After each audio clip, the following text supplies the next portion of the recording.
pour rien dire, les cheveux blanchissent. Non, ça fait... Le cristal, ça fait 18 ans.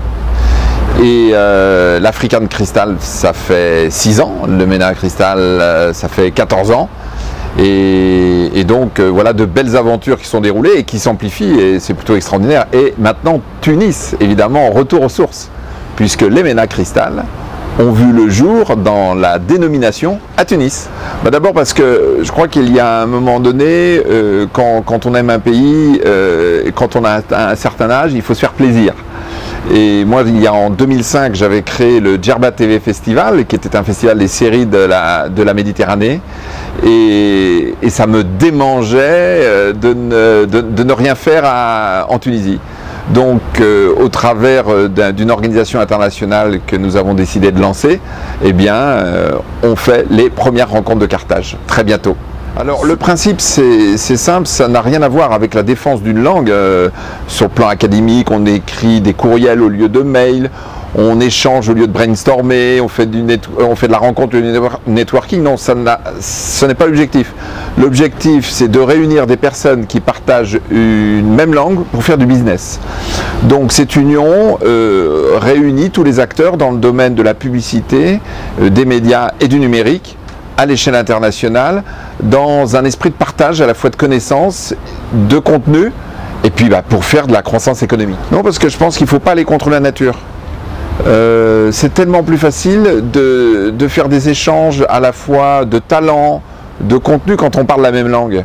Et en plus, on a une langue commune qui est assez extraordinaire. Elle a le sens du détail, le sens de la précision. Elle appelle parfois même au romantisme, au rêve, à l'humour. Donc c'est uniquement dans cet état d'esprit, et ce qui est valable pour la langue française pourrait être valable aussi en arabe, est valable aussi dans de nombreux espagnols, portugais et ainsi de suite. Elle-même, l'homme et la nature humaine fait que tout est un éternel recommencement. Donc rien n'est jamais acquis, qu'on soit petit, moyen ou gros, qu'on soit petit ou moyen grand groupe. Eh bien, il faut se réinventer en permanence. Et aujourd'hui, le numérique fait qu'on est obligé de se transformer à une vitesse folle. Quand on voit qu'on évoquait il y a 2 ans, on disait attention, la data va être la prochaine révolution industrielle. Et aujourd'hui, la data est presque passée. On parle de l'intelligence artificielle. On parle que les monnaies vont échapper aux banques centrales au travers des blockchains. On parle de crypto-monnaies. On parle de beaucoup de choses. Les choses vont très très très vite et nécessitent beaucoup d'échanges. Beaucoup d'humilité culturelle, et en tout cas moi le premier dans nos événements, je dis moi je passe les plats, je propose aux experts de parler, mais en aucune manière je suis expert moi-même. Et je crois que c'est ça ce à quoi il faut arriver. Alors c'est un peu dans cette idée qu'on a décidé de lancer les rencontres de Carthage, plutôt que de dire les conférences de Carthage. Non, les rencontres, on va se voir et on va échanger. Alors d'abord c'est un joli nom. C'est un joli nom, Carthage est ancré dans l'histoire, Carthage est une fierté de la Tunisie. Et puis on a décidé, et j'ai décidé avec un certain nombre d'amis, de dire il faut absolument que la Tunisie, en plus de ce que tu fais brillamment, régulièrement en matière de prix, c'est de pouvoir avoir une rencontre internationale qui s'ancre définitivement en Tunisie, au même titre que des sièges internationaux, de relations internationales, diplomatiques, comme pendant très longtemps, par exemple, le siège de la Ligue arabe était à Tunis. Il faut absolument que la Tunisie dispose d'un grand événement international dans la communication, les médias et le numérique. Donc on va commencer avec beaucoup d'humilité, mais sous un nom plein de promesses, puisqu'il s'agit des rencontres de Carthage le 28 juin. Alors le programme est assez simple, on a une thématique qui exprime beaucoup de choses et qui laisse entrevoir beaucoup de perspectives d'échange. C'est pour de nouvelles formes de création de valeur. Alors la valeur c'est quoi? La valeur c'est la valeur ajoutée économique. Donc on va aborder toutes ces questions-là liées à la création de valeur dans le numérique, évidemment, avec tous ces secteurs énormes qui vont s'offrir aux marques aujourd'hui, dans les objets connectés, dans les contenus de marque, dans la distribution de contenu, dans le programmatique, et puis aussi les valeurs qui nous font, nous, en tant qu'êtres qui vivons tous ensemble. En quoi le monde de la communication doit s'investir pour soutenir un certain nombre de valeurs sociétales. Et c'est pour ceci qu'on a décidé, la deuxième partie du programme, de permettre à certains de pouvoir exprimer en quoi ils se sont engagés, sociétalement parlant, en tant qu'acteurs de la communication. L'intérêt, c'est la nature même de nos métiers qui sommes des gens de communication, comme toi, comme nous tous, comme la presse, c'est d'être à l'écoute de ce qui se passe.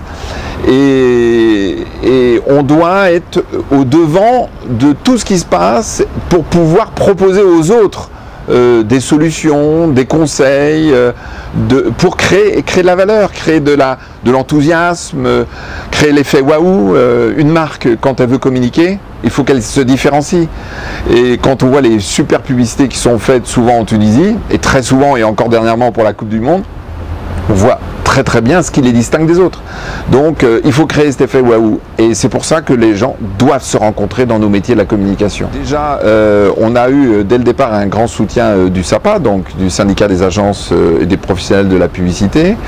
Nous avons le patron de WPP pour toute la région Royadad qui sera à nos côtés. Et nous avons réussi à mobiliser un panel d'acteurs du digital, nombreux, très jeunes, très junkies à fond, qui vont venir et exprimer en quoi justement les nouveaux outils de communication sont porteurs de croissance. Alors vous trouvez ça sur unionfrancophone.com. Je fais la publicité, non mais c'est plus facile parce qu'on a déjà une quinzaine de speakers. L'après-midi, on a un exemple aussi d'entrepreneuriat au féminin au titre de l'engagement sociétal. Une jeune femme guinéenne et française qui va parler de ce qu'elle a lancé, Audacity for Africa. Et c'est une femme de communication et on l'a eu déjà sur l'une de nos manifestations et c'est vrai que ce qu'elle fait c'est assez extraordinaire. Ensuite on a Andrea Stilacci, un groupe indépendant français Hérésie, qui va encadrer des teams de jeunes créatifs pour travailler sur des campagnes ou une campagne pour une cause d'intérêt général. Et ils auront une journée pour sortir une campagne et proposer des modes de distribution.